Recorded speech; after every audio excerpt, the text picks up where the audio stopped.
guys, you are watching Dr. Fab. Please like and subscribe the channel for more entertaining videos.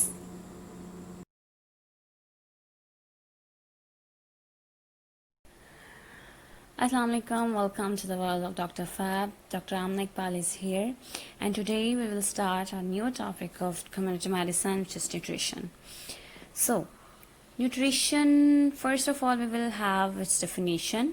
Nutrition होती क्या है असल में? इसके डेफिनेशन को अगर हम दो पार्ट्स में डिवाइड करके याद करने की कोशिश करें तो it will be very easy for us to remember it. So nutrition basically it is a science of food. ठीक है, न्यूट्रिशन है क्या? Science of food. And number 2 इसका पार्ट क्या है? Relationship of food to the health. ठीक है, तो ये दो पार्ट्स इसकी डेफिनेशन के बन जाते हैं. Nutrition is the science of food and its relationship to health. Next हमारे पास है क्लासिफिकेशन ऑफ फूड्स. फूड की क्लासिफिकेशन हम किस तरह से करते हैं, इसके 4 बेसिस यहाँ पर बताई गई हैं. तो फर्स्ट ऑफ ऑल हमारे पास है कि इसकी क्लासिफिकेशन बाय ओरिजिन के फूड हमारे पास आती कहाँ से है. हमें पता है कि हम जो फूड खाते हैं मोस्टली दो ओरिजिन होते हैं उसके. Number 1 from animals, number 2 from plants. ठीक है, तो इसकी बाय ओरिजिन की 2 तरह से होती है. नंबर 2 हमारे पास है क्लासिफिकेशन बाय केमिकल कंपोजिशन, कि इसके कंपोजिशन के एतबार से हमारे पास फूड किस तरह की होती है. हमें पता है कि जो मोस्टली हम फूड खाते हैं उसमें या तो कार्ब्स होते हैं, प्रोटीन्स होती हैं, फैट्स होते हैं, मिनरल्स होते हैं, वाइटामिन्स होते हैं. ठीक है, तो ये केमिकल कंपोजिशन के एतबार से इसकी ये क्लासिफिकेशन बनती है. नंबर 3 हमारे पास है क्लासिफिकेशन बाय प्रीडोमिनेंट फंक्शन. इसका क्या मतलब है? इसका मतलब ये है कि जो फूड हम ले रहे हैं बॉडी के अंदर जाकर ये क्या काम करती है. आइदर बॉडी बिल्डिंग करती है, एनर्जी हमें प्रोवाइड कर रही है, या फिर प्रोटेक्टिव फंक्शन है इसका. ठीक है, तो जो फूड बॉडी बिल्डिंग करती है बॉडी के अंदर जाकर, उसमें हमारे पास सारी प्रोटीनेशियस फूड्स आ जाती हैं, पोल्ट्री प्रोडक्ट्स आ जाती हैं, लाइक मीट हो गया, फिश, मिल्क, एग्स, पल्सेस, ये सारी चीज़ें. ठीक है, और नंबर 2 हमारे पास एनर्जी गिविंग फूड्स हैं, उसमें शुगर, रूट, सीरियल्स वगैरह हैं. और तीसरा हमारे पास है प्रोटेक्टिव फूड, उसमें वेजिटेबल्स और फ्रूट्स आ जाते हैं. ठीक है, सो classification bye nutritive value. Number 4 हमारे पास जो डिवीजन है, इसमें वो सारी फूड्स हम लिख सकते हैं जो हमें कैलोरीज प्रोवाइड करते हैं, जिनकी कोई ना कोई न्यूट्रिटिव वैल्यू होती है. सो इसमें जो पिछले 3 कैटेगरीज हमने की हैं उन तीनों की एग्जांपल्स हम इसमें पुट कर सकते हैं, like cereals, millets, nuts, fruits, animal food, fats, oils, sugars, सब कुछ हम इसमें लिख सकते हैं. ठीक है, नेक्स्ट हमारे पास है न्यूट्रिएंट्स. न्यूट्रिएंट्स क्या होते हैं? न्यूट्रिएंट्स बेसिकली अगर हम इसकी डेफिनेशन को भी देखें तो इसको भी हम 2 हिस्सों में डिवाइड करके याद कर सकते हैं. Nutrients basically organic and inorganic complexes होते हैं. ठीक है, फूड के अंदर जितनी भी तरह के ऑर्गेनिक और इनऑर्गेनिक कॉम्प्लेक्सेस होते हैं जो कि रिस्पॉन्सिबल होते हैं for the function of foods and protect the body from disorder. ठीक है, पहला पार्ट इसका क्या हुआ कि दे आर ऑर्गेनिक और inorganic complexes which are present in food. And number 2 part क्या हो गया? Which are responsible to protect the body from disorders. क्योंकि अगर किसी भी तरह के न्यूट्रिएंट की बॉडी में कमी होती है तो हमें पता है कि किसी ना किसी डिसऑर्डर से सफ़र करना पड़ता है हमें. ऑलमोस्ट 50 टाइप्स ऑफ न्यूट्रिएंट्स हैं और इनमें सबसे इंपॉर्टेंट हमारे पास 5 तरह के न्यूट्रिएंट्स होते हैं. ठीक है, उसकी भी नेक्स्ट डिवीजन हम करते हैं 3 तरह से. Number 1 micro nutrients, macro nutrients, and number 3 dietary fibres. ठीक है, जो मेजर 5 हमारे पास न्यूट्रिएंट्स होते हैं ना, उनकी डिवीजन आ जाती है हमारे पास मैक्रो और माइक्रो में. मैक्रो में हमारे पास जो है वो 3 मेजर यही हैं, कार्ब्स हैं, प्रोटीन्स हैं और फैट्स हैं. ठीक है, और माइक्रो जो न्यूट्रिएंट्स हैं उनमें हमारे पास मिनरल्स, वाइटामिन्स हैं. ठीक है, और जो डाइटरी फाइबर्स हैं इनमें हमारे पास आ जाता है जो नॉन स्टार्च पॉलीसेकेराइड्स होते हैं, like cellulose. Okay, next dietary fibre की भी 2 टाइप्स हैं. एक तो बेसिस ऑफ सोर्स पे है और दूसरा solubility base. So here we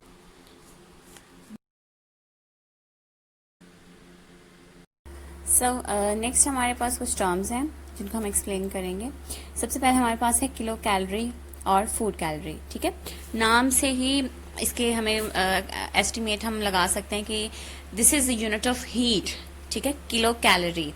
और किलो कैलोरी से इसका क्या मतलब है कि बेसिकली ये वो अमाउंट ऑफ हीट होती है जो कि रिक्वायर होती है to raise the temperature of 1 kilogram of water to 1 degree centigrade. ठीक है, 1 किलोग्राम जो पानी होता है उसका टेम्परेचर 1 डिग्री तक रेज करने के लिए जितनी अमाउंट ऑफ एनर्जी रिक्वायर होती है दैट इज किलो कैलोरी. ठीक है, 1 किलोग्राम पानी है तो उस हिसाब से इसका नाम किलो इसका वो जस्टिफाई हो रहा है, और कैलोरी है तो मतलब it's a unit of heat, ठीक है। और बेसिकली ये उस एनर्जी को मेजर करती है जो बॉडी के अंदर फूड से प्रोड्यूस होती है, ठीक है। फूड अंदर गई, मेटाबोलाइज हुई, और उसके बाद जो फूड ने एनर्जी प्रोड्यूस की, उसको मेजर करने का जो यूनिट है दैट इज किलो कैलोरी। उसके बाद मिली कैलोरी है। मिली कैलोरी और किलो कैलोरी में सिर्फ डिफरेंस है कि जो किलो कैलोरी है उसमें हम 1 किलोग्राम वाटर का जिक्र करते हैं, और मिली कैलोरी में 1 ग्राम वाटर होगा, मतलब कि the amount of heat which is required to raise the temperature of 1 gram of water to 1 degree centigrade, ठीक है।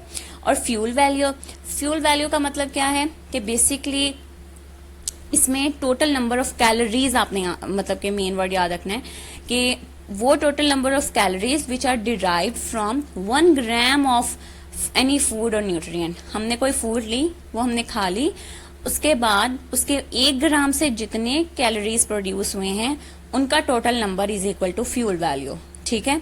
और ये कार्ब्स और प्रोटीन्स के 1 ग्राम से हमें 4 कैलोरीज मिलती हैं, और फैट्स एंड ऑयल से हमें 9 कैलोरीज मिलती हैं, ठीक है। नेक्स्ट हमारे पास है बेसल मेटाबॉलिज्म। बेसल मेटाबॉलिज्म क्या होता है कि बेसिकली ये वो एनर्जी होती है जो जरूरी होती है which is necessary to sustain the fasting individual at rest. एक बंदा जो फास्टिंग कंडीशन में है, ठीक है, उस कंडीशन में वो रेस्ट में रहने के लिए उसको जितनी एनर्जी चाहिए that is the basal metabolism, ताकि वो अपनी जो है वो मेंटेन कर सके, अपनी वेल बीइंग को मेंटेन कर सके, ठीक है। सो एडल्ट मेल के अंदर इसकी वैल्यू है 40 कैलोरीज पर आवर्स पर स्क्वायर, और फीमेल्स के अंदर है 37, ठीक है।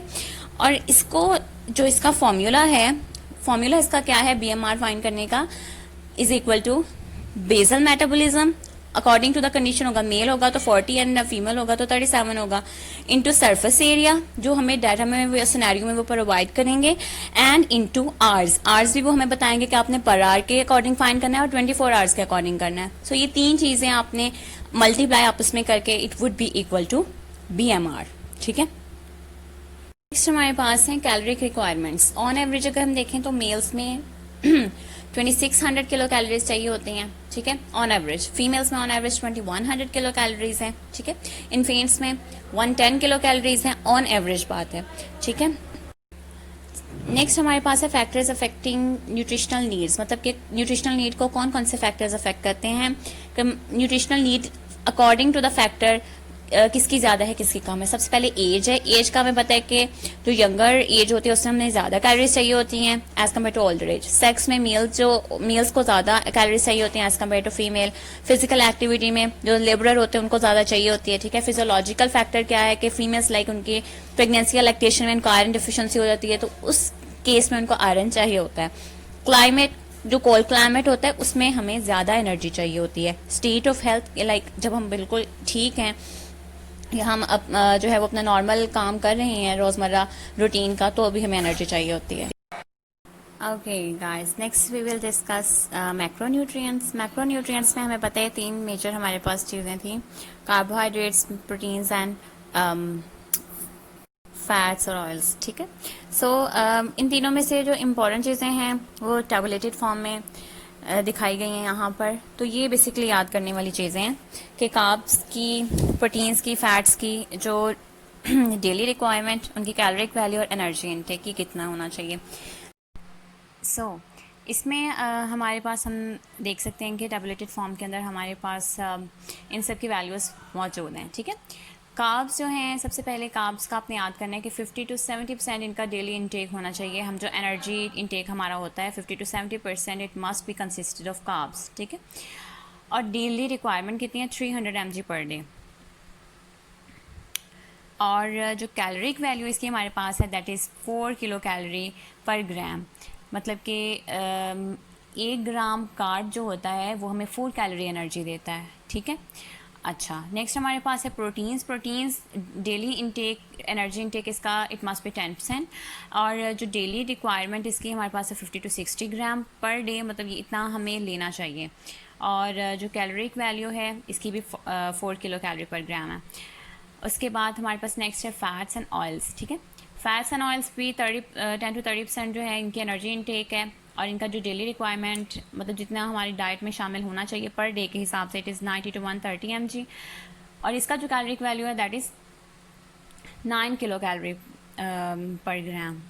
और फैटी एसिड्स जो हैं डेली इनटेक इसका हमारा जो है वो 5 ग्राम होना चाहिए, ठीक है। उसके बाद कुछ इंपॉर्टेंट पॉइंट्स हैं प्रोटीन्स के हवाले से। प्रोटीन्स हमें पता है कि इसेंशियल अमाइनो एसिड होते हैं और नॉन इसेंशियल अमाइनो एसिड से मिलकर बनती हैं। और जो इसेंशियल अमाइनो एसिड होते हैं ये आपने याद रखना है यहाँ पर कि ये जो इन्फेंट्स होते हैं उनमें 9 होते हैं और जो एडल्ट हैं उनमें 8 होते हैं, ठीक है। और जो इन्फेंट्स में एक एडिशनल है वो हिस्टाडीन है। हिस्टाडीन is not essential in adults but it is essential in infants. और नॉन इसेंशियल हमारे पास 13 है टोटल, ठीक है। और दूसरा प्रोटीन्स की 2 तरह की टाइप्स होती हैं हमारे पास, कंप्लीट और फर्स्ट क्लास प्रोटीन्स भी कहते हैं। और सेकंड हमारे पास होती है इनकम्प्लीट और सेकंड क्लास प्रोटीन्स, ठीक है। अब फर्स्ट क्लास या कंप्लीट प्रोटीन का क्या मतलब है कि ऐसी प्रोटीन होती है which contains all the necessary amino acid in it, ठीक है। और इसको एनिमल प्रोटीन भी कहते हैं। और जो इनकम्प्लीट और सेकंड क्लास प्रोटीन होती है that is called vegetable protein भी इसको कहते हैं। इसके अंदर एक से ज़्यादा अमाइनो एसिड की डेफिशिएंसी होती है, that's why it is called incomplete. लेकिन इनमें हमारे पास 2 तरह के एक्सेप्शंस हैं। Number 1 gelatin, number 2 yeast. Gelatin basically ये ओरिजिन वाइज देखा जाए तो ये सोयाबीन से हमें जेलेटिन जो है ये एनिमल ओरिजिन की होती है। तो gelatin it should be first class protein, लेकिन जेलेटिन जो है वो लो न्यूट्रिटिव वैल्यू की होती है, इसलिए ये एक्सेप्शन है, होती है एनिमल ओरिजिन की है but it is second class protein. और yeast which is obtain from soyabean है, इसका प्लांट ओरिजिन है, लेकिन ये हमें मिलती कहाँ से है, मिलती प्लांट से ही है, लेकिन इट इज़ फर्स्ट क्लास और फर्स्ट और क्लास प्रोटीन, ठीक है। सो नेक्स्ट हमारे पास हैं कुछ इसेंशियल फैटी एसिड्स जिनमें हमारे पास 3 तरह के होते हैं, arachidonic acid, linolenic acid and linoleic acid, ठीक है। इन तीनों की डेफिनेशंसी से एक डिजीज़ होती है जिसे कहते हैं फ्रेनोडर्मा, ठीक है। फ्रेनोडर्मा इन इसेंशियल फैटी एसिड की डिफिशेंसी की वजह से होती है। और इसके अलावा फ़ैट की अगर देखी जाए तो 2 तरह की टाइप्स होती हैं हमारे पास, एक तो विजिबल फ़ैट होता है और एक इनविजिबल फ़ैट होता है, ठीक है। सो विजिबल फ़ैट का क्या मतलब है, which is visible to our naked eye, ठीक है, जो हम अपनी आंखों से देख सकते हैं, लाइक जो नेचुरल सोर्स से सेपरेट होता है ना, that is the visible fat. इसकी एग्जांपल हमारे पास घी है, बटर है, ठीक है। और जो इनविजिबल फ़ैट होता है, इनविजिबल फ़ैट का मतलब है which is not visible to our naked eye, ठीक है। मतलब कि प्रेजेंट हर ऑलमोस्ट फूड पार्टिकल में होगा लेकिन हम उसे देख नहीं सकेंगे, लाइक जो मीज़ल होता है दालों के अंदर होता है, ये इस तरह के किसी भी लाइक एग्स के अंदर होता है, दूध में प्रेजेंट होता है, मतलब चिकनाई ऐसे जिसे हम जस्ट फील करते हैं, we can't see it. Okay, so next हमारे पास टॉपिक है food fortification. What is mean by food fortification, like according to WHO definition इसकी जो है फूड फोर्टिफिकेशन की, इसको हम 3 हिस्से में याद करेंगे, ठीक है। So, number 1 is what is food fortification? Basically, it is a process. It is not a science. It's not a study or anything else. It's a process. ठीक है. Number 2, करते क्या है इस प्रोसेस में? Nutrients are added to food. ठीक है. दूसरा पार्ट ये हो गया कि इसमें न्यूट्रिएंट्स ऐड किए जाते हैं फूड के अंदर. नंबर 3, किस पर्पस के लिए? To maintain or improve the quality of diet of a group, community और पॉपुलेशन. ठीक है. किसी भी स्पेसिफिक ग्रुप की, कम्युनिटी या पॉपुलेशन की क्वालिटी ऑफ डाइट को एनहांस करने के लिए, इम्प्रूव करने के लिए और मेंटेन करने के लिए. ठीक है. सो डेफिनेशन क्या बनी? Basically it is a process by which nutrients are added. किस पर्पस के लिए? To maintain or improve the quality of diet of a group or a community और पॉपुलेशन. ठीक है. इसकी एग्जांपल क्या होगी हमारे पास? एक फ्लोरिनेशन ऑफ वाटर जो करते हैं वो इसके एग्जांपल में आ जाता है. ठीक है. Iodination of water, iodination of the salt जो करते हैं. ठीक है. टेबल सॉल्ट के अंदर जो आयोडीन डालते हैं वो भी इसकी एग्जांपल में आ जाता है. उसके अलावा वेजिटेबल घी के अंदर विटामिन ए, विटामिन डी जो डालते हैं वो भी इसी में आता है. इसके फायदे क्या होते हैं? क्या what are the advantages of this food fortification? एक तो इससे न्यूट्रिशनल स्टेटस इंप्रूव होता है. ठीक है. जो डिफिशिएंसी डिसऑर्डर्स होती हैं वो उनको ओवरकम कर सकते हैं हम. ठीक है. It maintains the standard composition of food. Food एक बिल्कुल स्टैंडर्ड कॉम्पोजिशन में आ जाती है. ठीक है. और नंबर 4, इसका फूड जो हेल्थ को इम्प्रूव करती है. It improves the health. ठीक है. ओके, नेक्स्ट हमारे पास है adulteration of food. What is mean bye adulteration? Adulteration means मिलावट. ठीक है, मिलावट अब दो तरह से हो सकती है.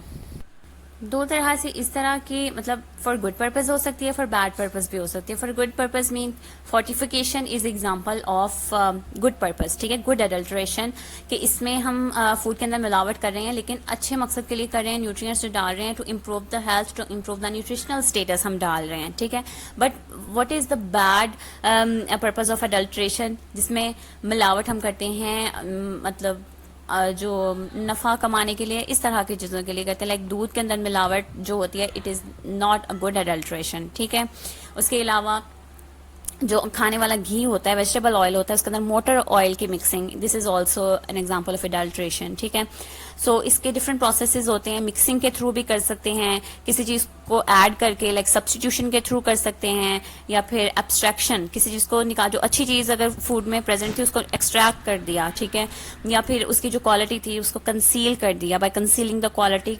ठीक है, या फिर जो डीकम्पोज फूड थी उसको सेल के लिए लगा दिया, मिस ब्रांडिंग, ये सारी चीज़ें अडल्ट्रेशन ऑफ फूड में आती हैं. और इसके डिसएडवांटेज क्या होते हैं कि एक तो न्यूट्रिशनल स्टेटस इज डिग्रेडेड. ठीक है, वो तो रहता ही नहीं है. और दूसरा, composition of food is upset. Composition of food हिलकर रह जाती है, वो रहती ही नहीं है जो कि पहले थी. और number 3, skimming of food, sorry, skimming of milk is also an example of adulteration. What is mean bye skimming of milk? दूध के ऊपर जो बलाई होती है उसको उतार लेना और बाकी का जो दूध बचता है वो बेचना. This is also an example of adulteration, क्योंकि वो बाकी जो दूध रहता है वो फिर वैसा नहीं रहता. ठीक है, so this was all about adulteration. Next we have inspection of food. Inspection of food, कोई भी जो हेल्थ प्रोफेशनल या डॉक्टर होता है, फूड इंस्पेक्टर जिसको बोलते हैं, ठीक है, वो जाता है पुलिस के साथ, हेल्थ स्टाफ के साथ, और वो करता क्या है कि 3 सैंपल कलेक्ट करता है शॉप से. ठीक है, सपोज मिल्क उसने 3 बॉटल्स में ले लिया. सो 3 सैंपल वो कलेक्ट करता है 3 बॉटल्स में. एक बॉटल वो शॉपकीपर के पास से छोड़ देता है, दूसरी बॉटल जो है वो अपने साथ ले जाता है, और तीसरी बॉटल जो है वो टेस्टिंग लेबॉरेटरी के अंदर भेज देता है. ठीक है, और अगर टेस्टिंग लेबॉरेटरी में टेस्ट उसका नहीं ठीक आता तो फिर जो है वो एक्शन लिया जाता है शॉपकीपर के अगेंस्ट. लेकिन वो भी तब हम ले सकते हैं एक्शन कि अगर एट द स्पॉट और रेड हैंडेड पकड़ा जाए शॉपकीपर, अदरवाइज नहीं. सो नेक्स्ट टॉपिक है हमारा फूड बॉर्न डिजीजेस. ठीक है, इसमें हम पहले देखेंगे फूड बॉर्न इंटॉक्सिकेशंस में कौन कौन से इंटॉक्सिकेंट्स होते हैं जो कि फूड बॉर्न होते हैं. सो नंबर 1 हमारे पास है due to naturally occurring toxin some food, के कुछ ऐसे इंटॉक्सिकेंट्स होते हैं जो कि नेचुरली फूड के अंदर प्रेजेंट होते हैं. उनकी एग्जांपल है लैथरिज्म एंड एंडेमिक एसाइटिस, जो कि अल्कलॉइड है. ठीक है, नंबर 2 है कि some toxins which are produced due to some bacteria. इसके एग्जाम्पल बहुत अच्छे से जानते हैं, botulism and staphylococcus poisons. ठीक है, and number 3 toxins which are produced by some fungi, जिसमें aflatoxin है, ergot है, और fusarium toxin है. और 4th वन हमारे पास है food borne chemical poisoning. Chemical poisoning मतलब केमिकल अगर फूड के अंदर इंटॉक्सिकेशन करना स्टार्ट कर दें. कौन कौन से केमिकल करेंगे? हैवी मेटल्स की एग्जांपल है इसमें मरकरी खास तौर पे, और कैडमियम बहुत इंपॉर्टेंट है, लेड भी, लाइक कीन्ड फूड खास तौर पे जो होती है ना उनके अंदर लेड जो है वो काफ़ी पॉइजनिंग कॉज करता है. उसके अलावा ऑयल्स, पेट्रोलियम डेरिवेटिव्स, सॉल्वेंट्स, ये भी केमिकल पॉइजनिंग कॉज करते हैं. उसके अलावा एस्बेस्टस हो गया और पेस्टिसाइड्स रेजिड्यू हो गए, सारे केमिकल पॉइजनिंग का काम करते हैं. नेक्स्ट हमारे पास है फूड बॉर्न इन्फेक्शंस. क्या होते हैं? Like food borne infections, like food की वजह से कौन कौन से इन्फेक्शंस हो सकते हैं. इसमें बैक्टीरियल डिजीजेस भी आ सकती हैं, वायरल भी हो सकती हैं, और पैरासाइट्स की वजह से भी हो सकती हैं. ओके, नेक्स्ट टॉपिक हमारे पास है फूड इन्फेक्शन. ठीक है, फूड इन्फेक्शन बेसिकली क्यों होता है कि जब हम फूड खाते हैं और उसके अंदर ऑलरेडी माइक्रो ऑर्गेनिजम्स ग्रो कर चुके हों, तो जैसे ही फूड हम इनटेक करते हैं उसका, तो वो अंदर जाकर माइक्रो ऑर्गेनिज्म इन्फेक्शन कॉज करते हैं. ठीक है, फूड इन्फेक्शन 2 तरह के होते हैं, एक फूड पॉइजनिंग और दूसरा फूड टॉक्सीमिया. ठीक है, जिसे बॉट्यूलिज्म भी कहते हैं. So what is food poisoning? Number 1, food poisoning basically effect होता है टॉक्सिन्स का which are produced in stale food. Stale food कौन सी होती है? जो बासी खाना होता है, जो बहुत दिनों तक पड़ा हुआ हो, जो कीन्ड फूड हो और वो जो है वो इस्तेमाल के काबिल ना रही हो. ठीक है, लेकिन अगर वो खा ली जाए बाय मिस्टेक और इंटेंशनली तो फूड पॉइजनिंग के चांसेस होते हैं. ठीक है। और एजेंट्स कौन से कॉज करते हैं ये? सैल्मोनेला टाइफी जो कि टाइफाइड फीवर भी कॉज करता है, एंड पैराटाइफी, ठीक है। और दूसरा स्टेफिलोकोकाई बैक्टीरिया जो होते हैं ये भी फूड पॉइजनिंग कॉज करते हैं। इंक्यूबेशन पीरियड कितना होता है इनका? 6 to 12 आवर्स होता है कि इस दौरान इस में सिम्टम्स जो है इसके बाद अपीयर होना स्टार्ट होते हैं। और इसके क्लिनिकल फाइंडिंग्स इंपॉर्टेंट है क्योंकि सिनेरियो वाइज क्वेश्चन इसमें आता है, और ये पेपर पॉइंट ऑफ व्यू से भी बहुत इंपॉर्टेंट क्वेश्चन है, food infection. So clinical findings basically it is an infection, so fever इसमें होगा ही, ठीक है। और खाना फूड है तो food is related to intestine, ठीक है। तो उससे आपने याद रख लेना डायरिया होगा तो एब्डोमिनल क्रैम्प्स भी होंगे, ठीक है। और इंटेस्टिनल सिम्टम्स में मोस्ट इंपॉर्टेंट जो होता है नोजिया वॉमिटिंग, वो तो है, ठीक है। तो इसमें एनवीटी होगा, नोजिया वॉमिटिंग डायरिया, प्लस इसमें फीवर होगा 102 to 103 फ़ारेनहाइट तक टेम्परेचर हो सकता है। This is the most important marking कि ये आपने फीवर का कंडीशन याद रखनी है, ठीक है। क्योंकि बेसिकली फीवर की कंडीशन है जो कि फूड पॉइजनिंग को फूड टॉक्सिनिया से डिफर कर रही है। सो नेक्स्ट हमारे पास है फूड टॉक्सीमिया और बॉट्यूलिज्म, ठीक है। इसमें क्या होगा कि जो जी तो botulism basically it is caused by bacteria Clostridium botulinum, ठीक है।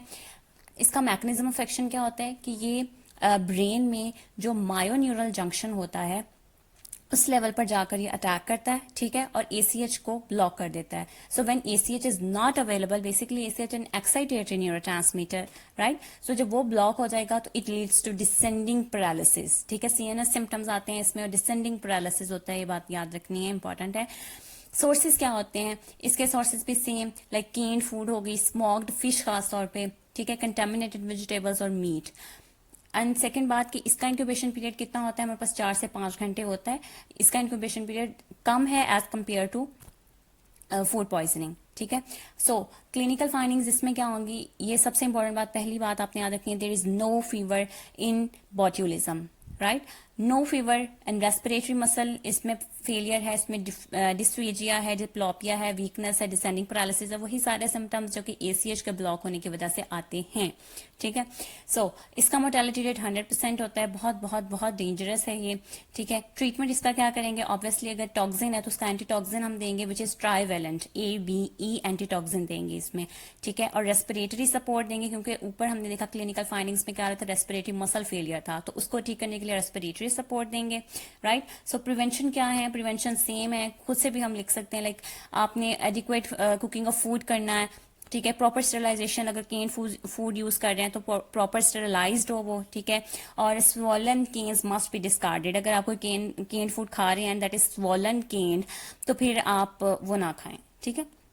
प्रिजर्वेशन ऑफ फूड है, प्रिजर्वेशन ऑफ फूड के बहुत सारे मेथड्स हैं, लाइक रेफ्रिजरेशन है, ड्राइंग है, स्मोकिंग है, केमिकल प्रिजर्वेशन कर सकते हैं, केनिंग कर सकते हैं। So that's all about it.